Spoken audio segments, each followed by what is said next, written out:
All right, everyone. So let's talk Bitcoin really quick. I'm not going to go ahead and do a whole long ass intro or anything like that. I just want to get straight to talking about Bitcoin and what's going on right now.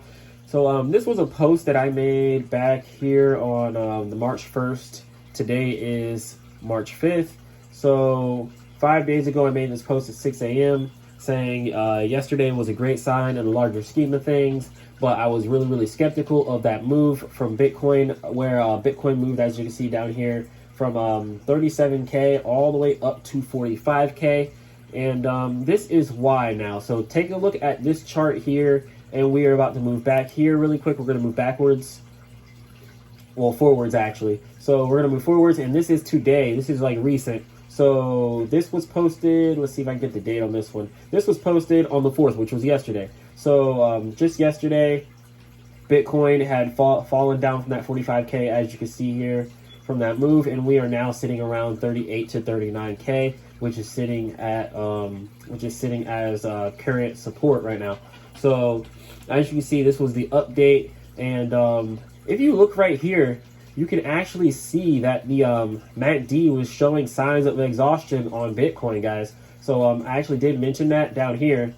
Bitcoin was showing clear signs of exhaustion on that explosive rise from 36K to 45K. And it's not looking good in my personal opinion right now, because there's many global factors that are going on, and there's like a lot of people that are claiming that it's just a pullback. But these aren't normal times, guys. We have a lot of crazy things going on that weren't going on before.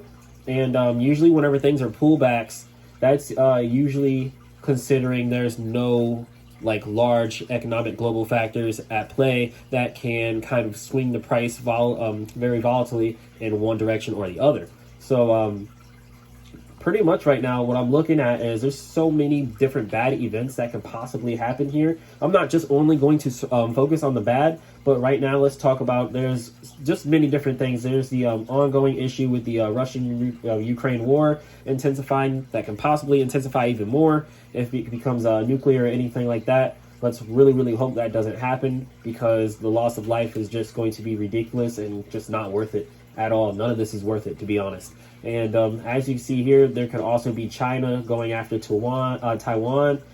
And then there's also North Korea, if they just start acting up and acting out in general.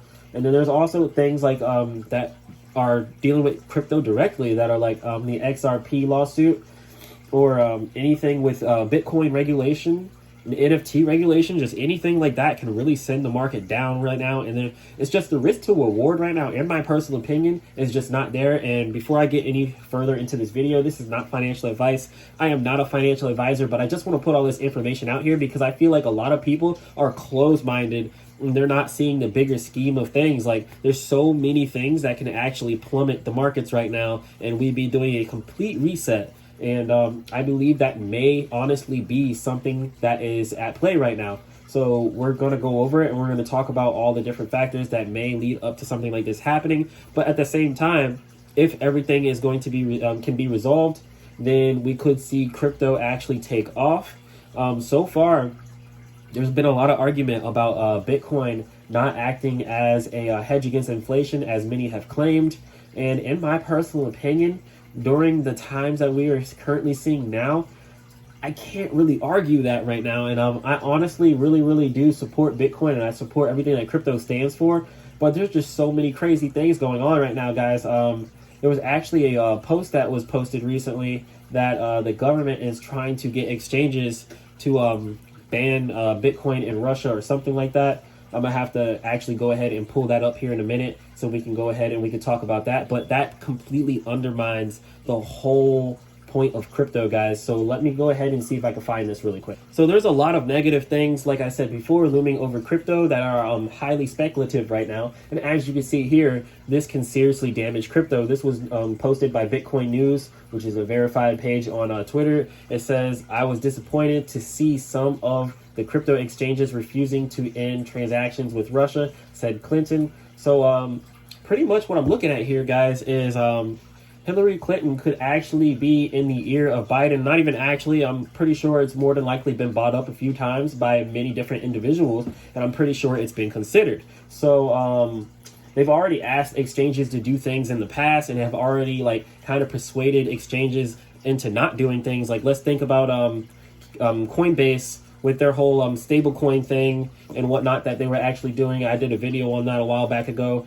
and they had Brian Armstrong had already came out and made the post and pretty much put the plans out and everything, and then they came out and shut it down. And Coinbase pretty much abided by it, and Coinbase has pretty much been following just about everything, and they've been trying to follow regulation as much as they possibly can. But I feel like exchanges are being taken advantage of, in my personal opinion, guys.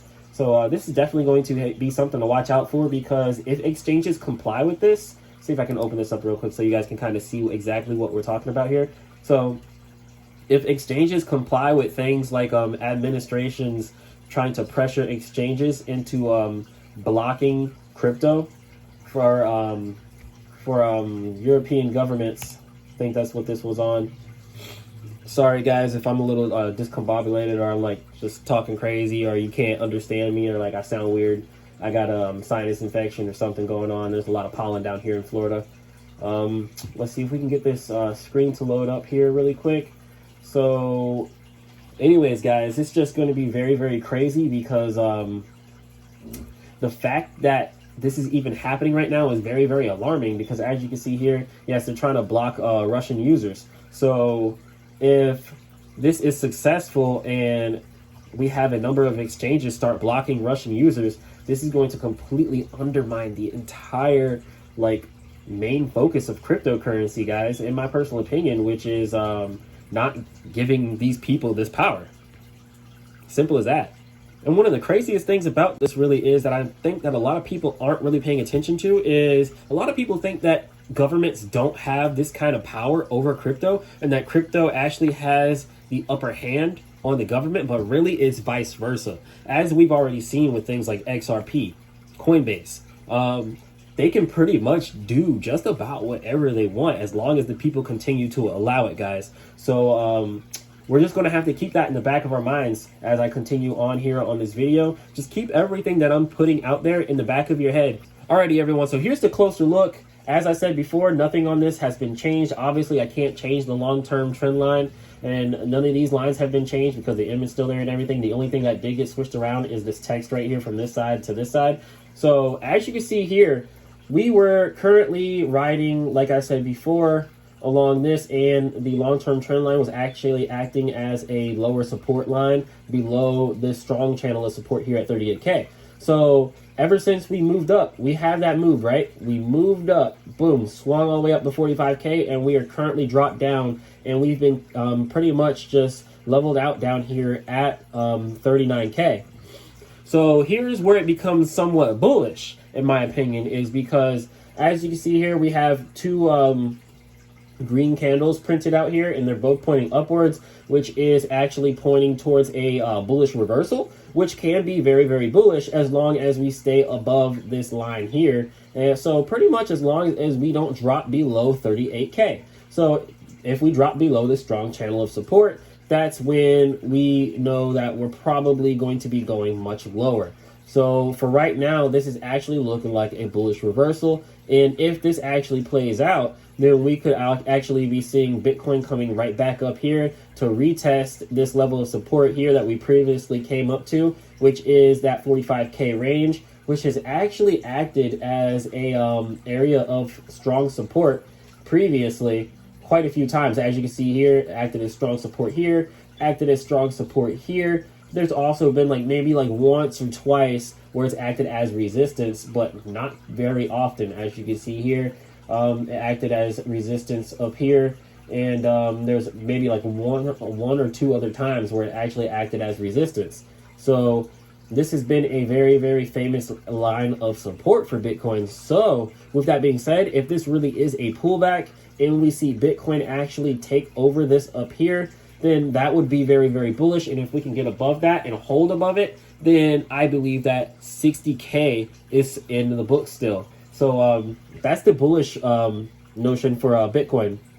Now, when we talk about the bearish half, that's where it kind of gets a little bit more interesting, because as you can see here, after this line switched from support to resistance, this long-term trend line right here, which is in red, it actually ended up creating this really, really tight space here, which Bitcoin is now trapped in. So as you can see here, when we were down here, Bitcoin was nowhere in this, and this wasn't looking the way it was. But after that really, really sharp move, it shoved Bitcoin into this really, really tight wedge here. So now if Bitcoin continues to trade in this tight wedge and it actually breaks below this uptrend line here, then we could possibly be seeing Bitcoin following a whole another trend downwards, which will ultimately lead to about 28K.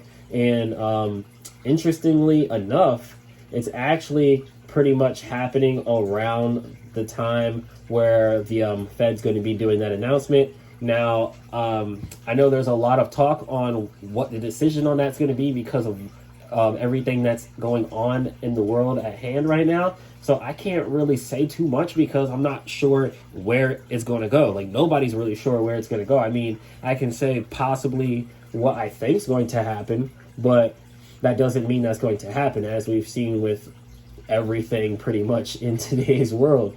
So those are pretty much the two different factors that are at play right now. As you can see here, we're pretty much sitting on that blue strong channel of support, and Bitcoin's actually trying to come back up. As you can see here, it's looking bullish, and we're coming up to this really, really tight space here. So it's going to be decision time soon, and it's going to be very, very interesting to see what happens there. Yeah, so we should be seeing whether or not we're going to be going up or down around the 6th or 7th, and we're going to see a sharp move either upward or we're going to see a sharp move downward. I know that's like pretty plain and simple to say, but that's pretty much what we're going to be looking at. But at least I'm giving a specific date that I'm personally looking at, you know what I mean? So the date that I'm personally looking at is for it to happen any time between now and the 6th/7th. And that's pretty much what we are looking at with Bitcoin. And if Bitcoin does go down, guys, then we would be trading in this range here, and then this previous level of strong support would act as a level of strong resistance. So 38K would actually, this blue line 38K would actually turn into a very, very strong level of resistance for Bitcoin to top up. And it's going to be really, really tough for Bitcoin to kind of push above that, guys. We're going to really need some strength if Bitcoin drops below this time after a big swing like that, because it's going to lose a lot of people are going to lose hope. So that's pretty much what I'm looking at with Bitcoin right now. And I just wanted to bring this up really quick because I know a lot of people actually struggle with this because we all want to be right. But you know what? It's really not bad to be wrong, because when you're wrong, you can learn from those mistakes if you actually take the initiative to do so. So that's why I love doing these charts right here. And that's why I left this chart up here, because I posted this one in the past, and now we're looking at it in the future, and we're looking at how things are playing out, and it can kind of give you an indicator as to whether or not you're right, and pretty much like where you are as far as your analysis is going, like if you're on the right track, if you're on the wrong track, and what you can actually improve on and stuff like that. So that's what great thing about social media like Twitter and also things like TradingView is, because you can make whatever charts you want, and you can make them public, or you can hide them if you're a little bit more insecure about it, and then you can follow those trends, because like this is just like really, really cool to look at. As you can see here, none of this has changed. We have this green line still at the top right here. This green line still there.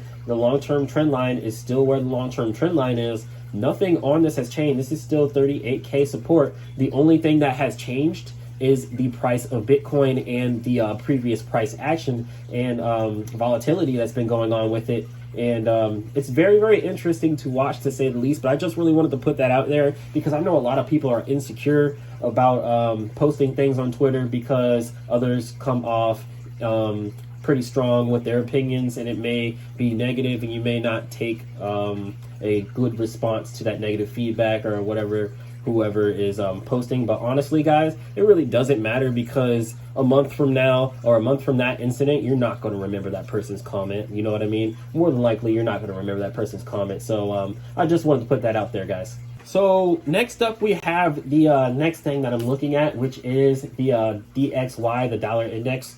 So as you can see here, the dollar has been on an uptrend since roughly about like the 24th of May 2021. It's been on a long-term uptrend, while Bitcoin has been on a downtrend pretty much. So that's one thing to actually take into account. So typically as the DXY goes up, Bitcoin is usually going down. As you can see here, obviously, because Bitcoin's heading down, DXY is heading up, and it's actually heading towards a safe zone, pretty much, like a very, very safe level of support for it, which is all the way up here.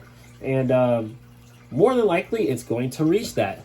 And the level of resistance that I have for it hitting is about here. But if it breaches that, the sky is truly the limit at that point, guys. So we're definitely going to really, really have to keep an eye on this, because as this wedge is tightening, we could see a very, very large spring to the upside in the US dollar. So depending on what goes on globally, things could get very, very interesting very, very quick. So keeping up with the news would probably be a good idea to an extent, but not completely, because of all of the propaganda and like different things that are going on that are misinformation pretty much. So definitely keep an eye on the DXY on top of Bitcoin and crypto. So now we're going to be talking about oil and whatnot. So if you guys were actually waiting on this part, here it is here. If you guys aren't following me on Twitter, definitely look into doing so, because I can post things a lot faster on Twitter than I can on here on YouTube. And I'm a lot more active. So as you can see here, I posted this last year at July 2nd. So that would be about like 8 months or so ago. I posted this in 2021 saying, keep an eye on oil. These coming months will be telling. And during that time, these were the oil stocks that I was currently playing around with. And EE&F, with that one, I've been keeping track of it and whatnot, what's going on with the Alaska thing.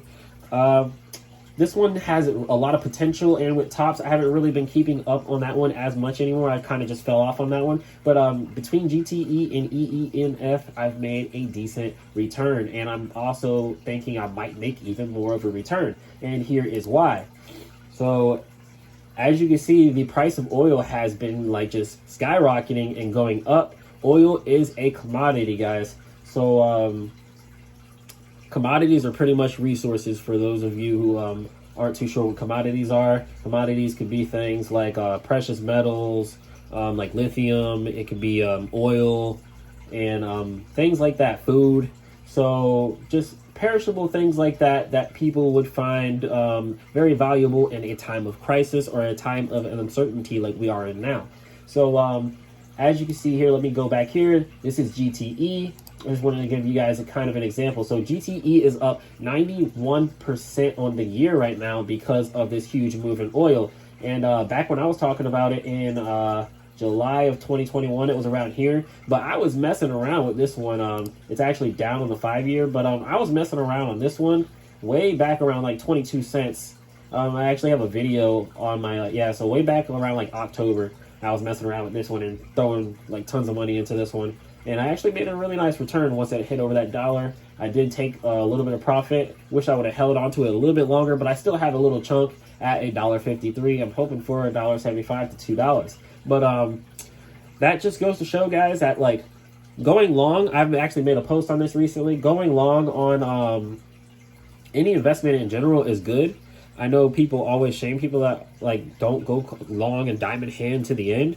But going long can actually get you wrecked as well if you don't know when to take profits. So if you're not taking profits along the way, let's say something happens and oil just starts plummeting down because a solution was found, and I didn't take profits. So that would be completely on me. So like, let's say these people back here loaded up. We're like, yeah, we're going long, and we're betting on like $5 to $10, and then boom. They go into a long period of time where it's multiple years before it even comes up. And now that it's coming up, it's not even like half of that price, you know? It's not, it's not even like near that price, you know? So it's definitely something to hold yourself accountable pretty much, guys. So what I do is I make a plan and I stick to that plan, because the second I start veering off from that plan is the second I start making very, very drastic mistakes. But anyways, guys, this isn't financial advice. I'm not a financial advisor. I just wanted to put out my own strategies and stuff like that. that I'm personally doing, so people can kind of see where my mind's at, you know. Last thing I want to talk about here is the 2000s commodities boom. So pretty much that's what we are technically going through right now, is the beginning, or like, yeah, pretty much the beginning of a commodities boom. So the commodities boom, or the 2000 commodities boom, the commodity super cycle, was the rise of many physical commodity prices such as food, oil, metals, chemicals, fuels during the 21st century between 2000 and 2014, following the great commodities depression of the 80s and 90s. The boom was largely due to the rising demand from emerging markets and whatnot. So pretty much, guys, what we are looking at right now is a possible commodities boom. As you can see here, they're talking about oil, where oil began to slip downward after 2010, but it actually peaked to $101. Personally, for me, for the oil price right now, I'm honestly believing that we could see $150 or more in oil before it kind of like starts to lose a little fuel there. Before it starts to lose a little fuel there. So that's pretty much what I'm looking at for oil right now. I'm going to hit a backspace on here really quick, just so you guys can kind of check out what the news currently is saying, like Barron's and stuff like that. As you can see, the commodities boom is here, and how to invest. Like, there's a lot of different things on the commodities boom and stuff like that. So ooh, there it is, guys. Allergies, hold up. Okay, I'm back. Alrighty, so pretty much what I've been doing is just collecting things, guys. So here are a few things that I'm collecting that you may want to look into yourselves, and kind of like go and check your own inventory and see if you need to stock up on some more things, stuff like that. And you just go ahead and go from there. Just listen to what I'm stocking up, and then kind of check yourself out and wonder if you want to follow the same thing.